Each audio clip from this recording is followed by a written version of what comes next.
सुप्रभात प्यारे बच्चों। आज हम एक नया पाठ शुरू करने जा रहे हैं। हमारे पाठ का नाम है स्वर कोकिला। स्वर कोकिला यानी स्वरों की कोकिला, जिनके बारे में हम सब बहुत अच्छे से जानते हैं। भारत की स्वर कोकिला है लता मंगेशकर। प्रस्तुत पाठ में हमारे देश की महान गायिका लता मंगेशकर के जीवन और उनके द्वारा किए गए संघर्ष के बारे में बताया गया है। लता मंगेशकर की मधुर आवाज़ पिछले 65 वर्षों से गूंज रही है। देश की इस महान गायिका का जीवन संघर्षों की गाथा है। जिस प्रकार घने काले बादलों से भी सूर्य बाहर निकलता ही है, उसी प्रकार लता मंगेशकर ने कठिन परिस्थितियों में भी अपना आत्मविश्वास और धैर्य बनाए रखा और सफलता की चोटी पर पहुंची। रंगमंच कलाकार और शास्त्रीय गायक पंडित दीनानाथ मंगेशकर की सबसे बड़ी बेटी लता का जन्म 28 सितंबर सन 1929 को मध्य प्रदेश के इंदौर शहर में हुआ था, लेकिन उनका बचपन महाराष्ट्र में बीता। बचपन में उनका नाम हेमा रखा गया। जब हेमा 5 साल की थी, तभी से उनके पिता ने उन्हें संगीत की शिक्षा देनी आरंभ कर दी और उन्होंने पिता की नाटक कंपनी में काम करना भी शुरू कर दिया। एक नाटक में उन्होंने लतिका नाम की लड़की की भूमिका अदा की।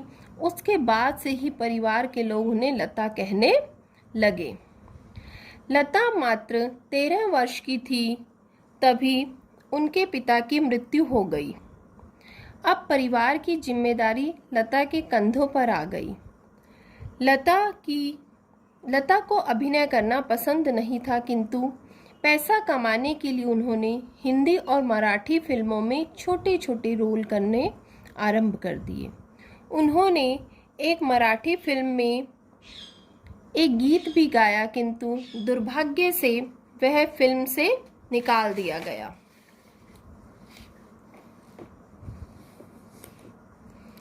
जिस समय सन 1940 में लता ने पार्श्व गायन के क्षेत्र में आना चाहा, उस समय नूरजहां और शमशाद बेगम जैसी गायिकाओं का वर्चस्व था।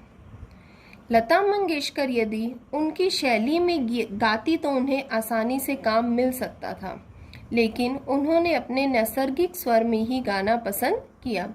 यानी जब उन्होंने गान शुरू किया तब नूरजहां और शमशाद जैसी गायिकाओं का वर्चस्व था, यानी इन्हीं का बोलबाला था।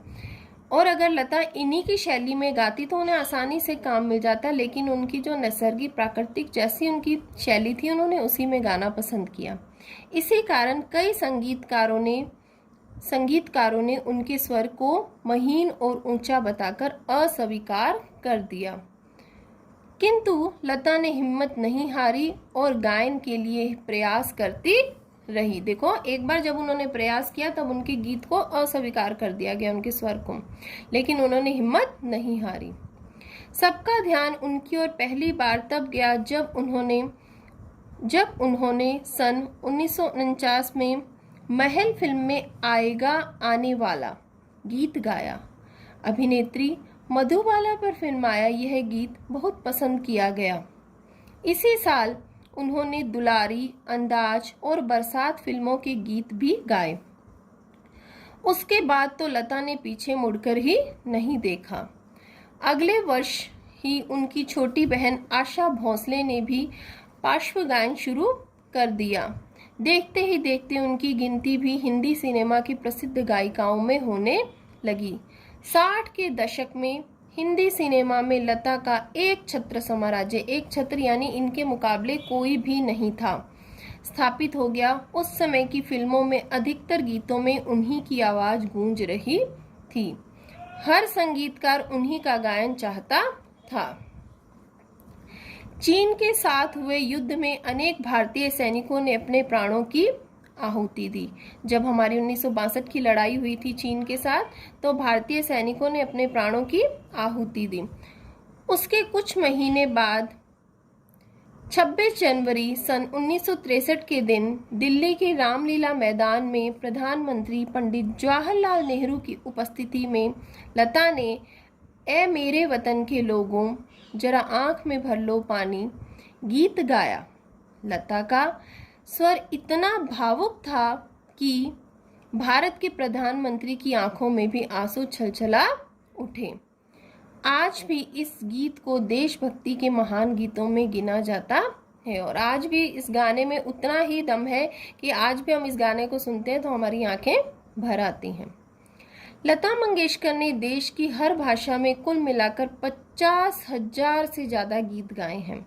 सबसे ज़्यादा गीत गाने के लिए उनका नाम Guinness book of world record में भी शामिल किया गया। आज इतनी आयु में भी लता उतनी ही मधुर गाती हैं जितना वो आरंभ में गाती थी। आज की नवीनतम अभिनेत्रियों पर भी उनका स्वर इतना सहज लगता है कि पता ही नहीं लगता कि कोई बुजुर्ग महिला गा रही है। उनकी आवाज़ आज भी इतनी सुरीली है कि वो किसी के लिए भी गा सकती हैं और उनकी आवाज़ से पता ही नहीं चलता कि उनकी उम्र क्या है।